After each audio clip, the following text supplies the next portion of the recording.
মৰমৰ ছাত্ৰ ছাত্ৰীসকল, তোমালোকে স্ক্ৰীনত দেখা পাইছা অসম চৰকাৰ ছাত্ৰ ছাত্ৰীৰ বাবে 15 দিনীয়া সশিক্ষণ সমল নং 1 ষষ্ঠ শ্ৰেণীৰ বাবে। এটো ক্লাছ 6ৰ বাবে। ছাত্ৰ ছাত্ৰীৰ নাম, শ্ৰেণী, বিদ্যালয়ৰ নাম, শিক্ষকৰ নাম, ফোন নং, ছাত্ৰ ছাত্ৰীৰ অভ্যাসনৰ সময় প্ৰতিদিনে পুৱা 9 বজাৰ পৰা 1 বজালৈ। শিক্ষকৰ প্ৰতি এটা মেছেজ, এই সমলসমূহ বিতৰণৰ সময়ত অভিভাৱক ছাত্ৰ ছাত্ৰীক বুজি লৈ কাৰ্যসমূহ সম্পাদন কৰিবলৈ আভাস দিব। ছাত্ৰ ছাত্ৰীয়ে অসুবিধাৰ সন্মুখীন হ'লে পৰিস্থিতি সাপেক্ষে ফোন যোগে বা অন্য ধৰণে সহায় কৰিব। শিক্ষকে এই কামখিনি ছাত্ৰ ছাত্ৰীৰ কাৰণে কৰিব। অভিভাৱকৰ প্ৰতি আহ্বান, ছাত্ৰ ছাত্ৰীয়ে কাৰ্যসমূহ যাতে বুজি লৈ কৰে তাৰ বাবে নজৰ দিব আৰু বুজাত অসুবিধা হ'লে ফোন যোগে বা অন্য ধৰণে শিক্ষকৰ লগত যোগাযোগ কৰিব। এইখিনি ছাত্ৰ ছাত্ৰীৰ গাৰ্জিয়ানৰ কাম।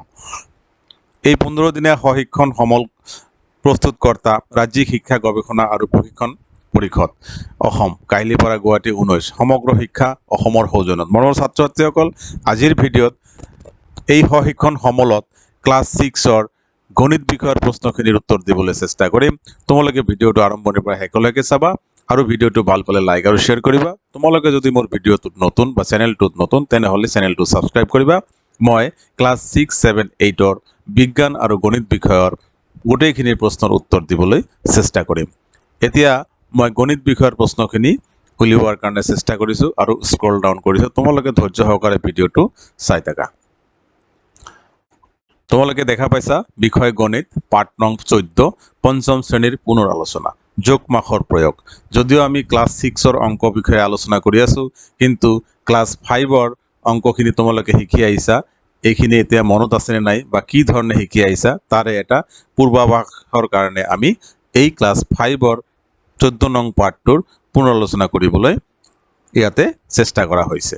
প্ৰশ্ন নং 1, শুদ্ধ উত্তৰটোত শুদ্ধ চিন দিয়া।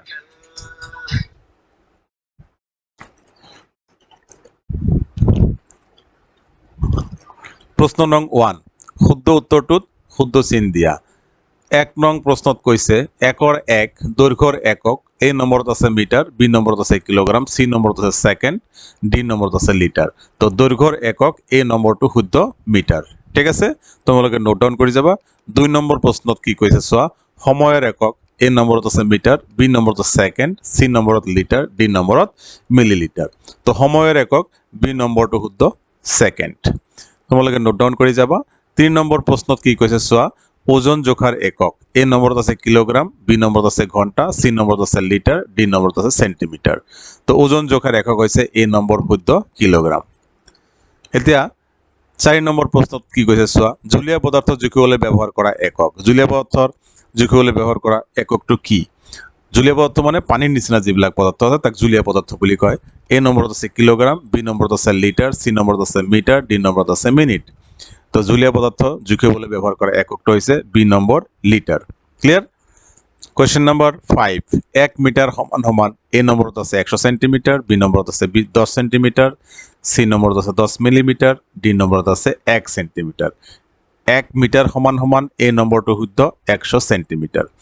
কুৱেশ্যন নম্বৰ 6, 1 ঘণ্টা সমান সমান, এ নম্বৰত আছে 30 মিনিট, বি নম্বৰত আছে 60 মিনিট, চি নম্বৰত আছে 90 মিনিট, ডি নম্বৰত আছে 40 মিনিট। কোনটো শুদ্ধ? তো 1 ঘণ্টা সমান সমান আমাৰ বি নম্বৰ 60 মিনিটটো শুদ্ধ উত্তৰ। এতিয়া কুৱেশ্যন নম্বৰ 2, ৰীমাৰ জন্মদিনত খুৰাকে তলত দিয়া ধৰণে বস্তুবোৰ বজাৰৰ পৰা কিনি আনিলে। তো ৰীমাৰ জন্মদিনত তাইৰ খুৰাকে এই বস্তুখিনি বজাৰৰ পৰা কিনি আনিছে। কি কি কিনি আনিছে? ক্ৰমিক নম্বৰ, বস্তুৰ বিৱৰণ, পৰিমাণ, প্ৰতি কিলোগ্ৰামৰ মূল্য টকাত, মুঠ মূল্য টকাত। চোৱাচোন, চাউল কিনিছে 15 কেজি, প্ৰতি কিলোগ্ৰামৰ দাম কিমান? 60 কেজি। তো 15 কেজিৰ দাম কি হ'ব? টোটাল 15 কেজি চাউল 60 টকা পাৰ কিলো হ'লে 900 টকা হ'ব। ইয়াতে লিখিছে 900 টকা। বাকীখিনিত কিন্তু হোৱাট কুৱেশ্যন মাৰ্ক দিয়া আছে, আমি এইটো ইয়াৰ পৰা নিৰ্ণয় কৰিম। তোমালোকে কিন্তু মনোযোগ দিবা। মচুৰ দাইল 3 কেজি কিনিছে, 1 কেজিৰ দাম 40 টকা। তেতিয়াহ'লে 3 কেজিৰ দাম কিমান হ'ব? 3 4 গুণ 12 অৰ্থাৎ 120 টকা তুমি ইয়াতে লিখিবা। ঠিক আছে?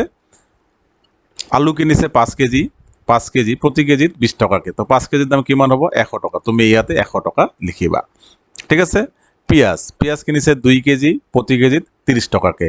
তো 2 কেজিৰ দাম কি হ'ব? 60 টকা হ'ব। ইয়াতে তুমি 60 টকা লিখিবা। ক্লিয়াৰ? এইবাৰ 5 নম্বৰত আছে কি? বিলাহী 3 কেজি কিনিছে, 1 কেজিৰ দাম হ'ল 40 টকা। তো 3 কেজিৰ দাম কিমান হ'ব? 3 4 গুণ 12 120 টকা তুমি ইয়াতে লিখিবা। ক্লিয়াৰ?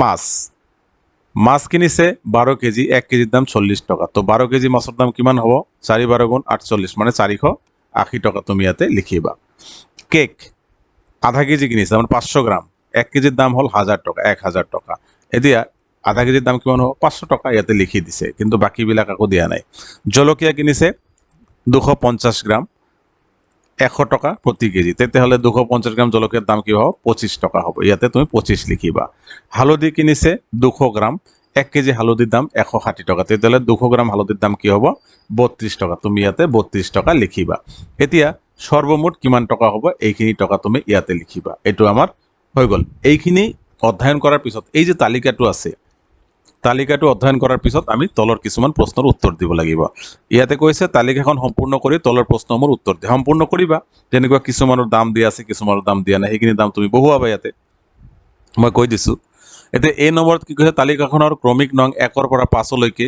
মুঠ ওজন কিমান হ'ব 1 পৰা 5 লৈকে চোৱাচোন এতিয়া 1 নম্বৰত আছে 15 কেজি চাউল 3 কেজি মসুৰ দাইল তাৰপিছত 5 কেজি আলু 2 কেজি পিয়াজ আৰু আছে আমাৰ কি 3 কেজি বিলাহী এইখিনি গোটেইখিনি ওজন কিমান হ'ব 15 কেজি 3 কেজি 18 কেজি 18 আৰু 3 23 কেজি 23 2 25 কেজি 25 আৰু 3 28 কেজি তুমি এই নম্বৰ প্ৰশ্নৰ উত্তৰত লিখিবা ইয়াতে 28 কেজি ঠিক আছে ইয়াতে লিখিবা 28 কেজি 28 কেজি 1 পৰা 5 নং সিৰিয়ালৰ ভিতৰত মুঠ বস্তুৰ ওজন হ'ব 28 কেজি ঠিক আছে এতিয়া বি নম্বৰত কি হৈছে তালিকা মতে 1 কেজি জলকীয়াৰ দাম কিমান হ'ব ইয়াতে দিয়া আছে জলকীয়াৰ দাম হৈছে 100 টাকা পাৰ কেজি এটোই লিখিব লাগিব 1 কেজি জলকীয়াৰ দাম হ'ব আমাৰ 100 টাকা তুমি ইয়াতে 100 টাকা লিখিবা ঠিক আছে এইবাৰ সি নম্বৰ তালিকাখনৰ 5 কেজি পিয়াজৰ দাম কিমান হ'ব ইয়াতে সব পিয়াজ লিখা আছে পিয়াজ 30 টাকাকে কেজি হল ইয়াতে 2 কেজি কিনিছে কিন্তু আমাৰ 5 কেজিৰ দাম লিখিব লাগে 30 টাকা কেজি হলে 5 কেজিৰ দাম কি হ'ব 150 টাকা 150 रुपीस সি নম্বৰৰ উত্তৰ হ'ব